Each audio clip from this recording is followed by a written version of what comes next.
My family ditched my promotion party, said I was craving attention, while praising my brother's new jet ski as real success. Then I stopped paying their mortgage, and suddenly I got all the attention. I was raised to believe that family showed up especially for the big moments. But there I was in a corner booth near the window, fiddling with the napkin and checking my phone every 10 seconds like some rookie on a first date. I even laughed to myself, trying to play it cool. "They're just late," I muttered under my breath as I ordered a drink I didn't really want. My name's Eric. I'm 33. And after nearly a decade of busting my back in the same mid-sized firm, I finally got the promotion I've been chasing for years. Senior Project Director. It wasn't just a title, it was validation. It was all the nights I worked past midnight while my friends were out. It was every weekend I said no to a beer so I could finish another report. It was stable, it was progress, it was mine. And I wanted to share it with the people who said they believed in me. My mom, my brother Jordan, my cousin Michelle, and Uncle Ray. That was the short list. The ones who said they were so proud of me last Christmas. The ones who cried when I bought Mom a car she could rely on and covered the mortgage when Dad passed. The same people who told me, "You're the glue holding us together." 2 hours passed. No calls, no texts. The only thing lighting up my phone was a notification from my banking app showing the restaurant tab climbing steadily. I told the waiter to bring out the food. I was too embarrassed to leave now, too stubborn to admit they'd bailed. It was when I took the first bite of my steak, trying to pretend I wasn't sitting in an empty booth, that my phone buzzed again. Family night out for the real success story. Attached was a group photo. Smiling faces, wine glasses, my mom, my brother Michelle, Uncle Ray, all dressed up at some beachside grill. Jordan was standing front and center, holding a key fob in one hand and flashing a cheesy grin with the other. Behind him, a shiny new jet ski on a trailer. The caption, "He earned this. So proud of you, bro." I stared at that photo for what felt like 10 minutes. No mention of me. Not even a "sorry, we'll make it up to you." Just a big fat family gathering for Jordan and his impulsive toy. And then I saw the message from Mom sent exactly an hour before that post. "You're not exactly a priority right now. We'll catch up soon. Enjoy your dinner." I don't know what hit me harder, how casually it was written or how rehearsed it sounded, as if she'd been waiting for the right moment to finally say it. I paid the $1,940 bill, left a 25% tip because the staff kept pretending not to notice how alone I was, and drove home in silence. When I got inside, I didn't turn the lights on. I just sat at the edge of my bed, phone in hand, going through memory after memory like a silent slideshow. Every grocery bill I covered. Every "I'll pay you back next week" that never happened. Every emergency call that ended with me wiring money just until things stabilize. Every time Mom told me Jordan was just figuring himself out. Every lie I told myself that I wasn't being used. I walked into my home office, logged into the shared mortgage account I'd been silently funding for 3 years, and stared at the payment schedule, $1,830 monthly auto-deducted from my salary every 10th. I opened a new tab, clicked on the bank's contact, canceled it just like that. Then I grabbed a sticky note, scribbled 5 words, drove to the house I hadn't stepped foot in since Easter, and taped the note to the door. Let him pay it now. I didn't even wait to see if they were home. I drove off, phone on silent. I went to bed without brushing my teeth or changing clothes.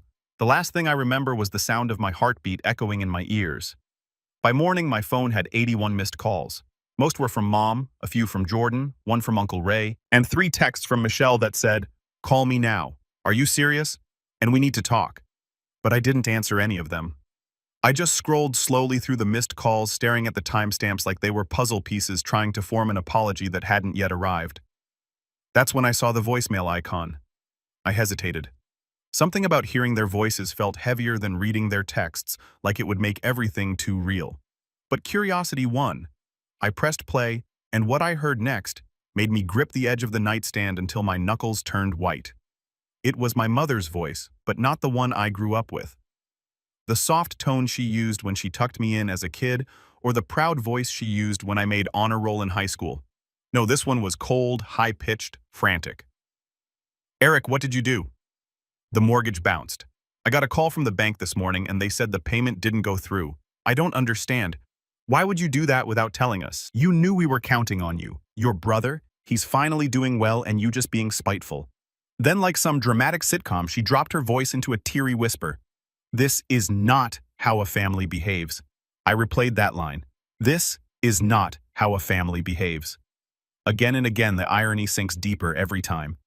The next voicemail was Jordan. Bro, this is messed up. Mom's freaking out. We were going to handle it. We just needed a little time.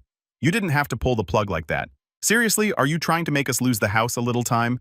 3 years of payments, but apparently I should have given them more time. The third voicemail was Michelle. She didn't even try to pretend. Okay. Wow. So you're punishing the whole family now. Over what a dinner? Grow up. You always act like you're the martyr. Like you're the only one who does anything for anyone. Newsflash, you're not the only one who works hard. Eric Jordan's been hustling too. He finally got a break and we wanted to celebrate. I'm sorry your little job promotion got overshadowed, but you didn't have to blow up everything over it.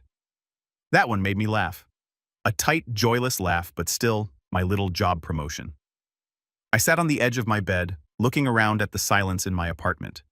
No family portraits, no souvenirs from group trips, just a clean place I paid for alone. It wasn't loneliness I felt, though. It was clear. I finally saw the pattern I'd been ignoring for years. My brother Jordan always got the attention that he's just figuring things out. Excuse was the family motto when it came to him. Even when he flunked out of 2 colleges, even when he totaled his first car, even when he started 3 businesses, and let each one quietly fold without paying back a single loan, he was the dreamer, the one with potential. Meanwhile, I was the dependable one, the invisible safety net. They didn't clap for me when I got my degree early. They didn't throw a party when I paid off Mom's car or when I negotiated with the bank to stop foreclosure after Dad passed. But they called me a good son in public. They loved that image of me always being the stable one, the provider, the reliable background character in their louder, messier story, until I stopped. That afternoon, I finally answered one call. Uncle Ray. He was always the more level-headed one. Never got involved unless things went nuclear. I figured if anyone deserved a conversation, it was him. Eric, he said, voice low and tense. You've got to talk to your mother. Why, I asked calm but blunt. So she can guilt me into covering for them again. He sighed. She's a wreck. Says she didn't know how left out you felt. I chuckled. She didn't know. Did she also not know she texted me to say I wasn't a priority? Ray didn't respond to that. Just silence. I let it hang there. They've got 30 days, I said finally. That's how long until the bank posts a final notice. She's scared they'll lose the house, he muttered. I shrugged even though he couldn't see it. Maybe Jordan can sell the jet ski. Ray actually laughed. Just once, sharp and unexpected. Then he cleared his throat. You're serious, aren't you? For the first time in a long time, he didn't fight me on it. I think in some twisted way he understood. Maybe he'd seen this imbalance too, but didn't say anything. Maybe he'd been me once, just further down the road. Later that night, I got a long message from Mom. She called it a misunderstanding. She said she didn't mean for the dinner to turn into a competition. She tried to soften the language, even included an "I'm proud of you" buried somewhere in paragraph 5. But then she ended with, "Don't let this one mistake ruin everything we've built as a family." One mistake. It was then I realized we'd been building 2 very different things. I'd been building trust-responsibility structure. They'd been building convenience, a system that worked as long as I didn't question it. The moment I pulled back, it cracked. The next morning, I checked the shared account. No payments had been made. No one had even tried. They were waiting for me to cave to be the bigger person. That was always the script. I closed the account entirely. By that afternoon, Michelle showed up at my apartment, uninvited. She knocked hard, and when I opened the door, she marched right past me like she owned the place. "We need to talk," she said, arms crossed. I stayed by the door. "About what?" "About this little tantrum you're throwing. You're hurting Mom." I stared at her. Hurting her? She texted me mid-dinner to tell me I wasn't a priority while celebrating Jordan, the guy who hasn't paid for a meal in years. "He bought a jet ski," she shouted. "He's doing something for himself. That's not a crime." "No," I said slowly. "But pretending like that's some grand achievement while dismissing everything I've done for the family, that's the problem." She glared at me, eyes sharp. "You always act like you're the victim." "No, I'm done being the sucker," she scoffed. "They're your family." "They were," I said quietly. "Now they're just people I used to pay for." That was when the shouting outside began. Jordan in the parking lot pacing next to Mom's car. I watched him through the window, rubbing his hands through his hair, yelling into his phone. I didn't need to hear the words. I could guess everyone. And I didn't move because, for once, I wasn't going to be the one who cleaned it all up. Michelle didn't leave right away. She stood there staring at me like she was trying to find the old version of me. The one who would have apologized by now, maybe even offered to transfer a partial payment just to ease the tension. I waited arms crossed, saying nothing. She must have realized I wasn't bluffing because eventually she turned without a word and walked out. No slam of the door, no dramatic final remark, just silence. It was a strange kind of calm after she left. Not peace exactly, more like stillness after a long storm where you're not sure if the skies have cleared or if another wave is coming. I made coffee. I sat on my balcony. I watched the same neighbors walk their same dogs in their same routines. But my world had shifted. That afternoon, I got a text from my old friend Cam. He'd been my roommate back in college. Knew my family dynamic better than most, though he'd only ever seen the tip of the iceberg. "Dude, you okay? Your mom just called my mom. Said you're having a breakdown." I stared at it for a moment, then sent a short reply. "Nah, just finally woke up." He didn't push further. Just sent back a thumbs-up emoji and a "proud of you, man." That hit harder than I expected. Around 6 p.m., my phone buzzed again. This time, a FaceTime request from Mom. I didn't answer. A few minutes later, a long wall of text came through. She started soft, tried the warm, guilt-tinged maternal tone. "Eric, sweetheart, please don't let this spiral any further. I know things didn't go the way you hoped, but we were genuinely happy for Jordan. We didn't mean to overshadow you. Can we talk? Please. I'll cook your favorite lasagna night. Just us. We need to fix this." Then, almost like flipping a switch, the second paragraph turned sharp. "But canceling the mortgage was reckless. You put us all in jeopardy. You had no right to make a unilateral decision about the house, especially when you've been covering it voluntarily. This wasn't your burden to drop." Voluntarily. That word did something to me, as if I just happened to drop $65,000 over 3 years like it was spare change. I stumbled over on my way to work. No apology, no acknowledgement, just expectation. It reminded me of last Christmas when Jordan had gifted Mom a designer bag, but used my credit card without asking. "It's just easier this way," he'd said, laughing like it was a harmless prank. And Mom, she'd said I was overreacting for demanding he return it. "It's family," she had whispered, patting my shoulder. "You always help. It's just who you are." But maybe it didn't have to be. Later that evening, I was scrolling through emails when a new one popped up. Subject line: notice of payment failure, final warning. I opened it. It was the official 15-day notice before the mortgage entered default status. I could almost hear the panic setting in across town. I didn't reply. Instead, I pulled up the old spreadsheet I'd kept, one I hadn't updated in months. Every wire transfer, every utility payment, every temporary loan that was never repaid. Each row was neatly labeled, color-coded by recipient. It took up 10 full pages, over $82,000 across the past 5 years. I stared at the total. Then I opened a blank document, titled it, "What I Owe Myself," and I began writing. It wasn't just a financial reckoning. It was personal, emotional. For every time I was talked over at the dinner table, for every "we'll get you next time" birthday, for every celebration I funded and was excluded from. I didn't realize how heavy the weight had become until I finally set it down. That night I received a video message from Jordan. He was sitting on the couch, hair a mess, face flushed. "Man, what are you doing?" he said, voice trembling with fake calm. "You're punishing everyone over some dinner. Grow up." "Yeah, we messed up. But this, you've got Mom crying every hour. Michelle's blowing up my phone and now the bank's calling." He looked away for a second, then added, "Just turn the payments back on. We'll talk after."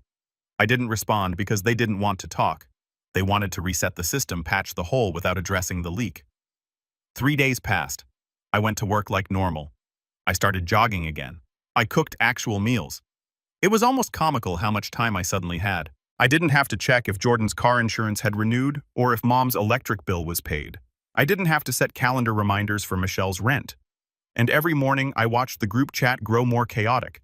Michelle had renamed it to Emergency. "Eric, please respond." Then Mortgage Crisis. Then Family Unity Chat. Broken heart emoji. I muted it. I only opened it once just to read a message from Uncle Ray. I warned them this would happen. "You were never the weak one. You were just too generous." That message, I saved it because it was the first time someone in that family said it out loud. The turning point came on the 7th day.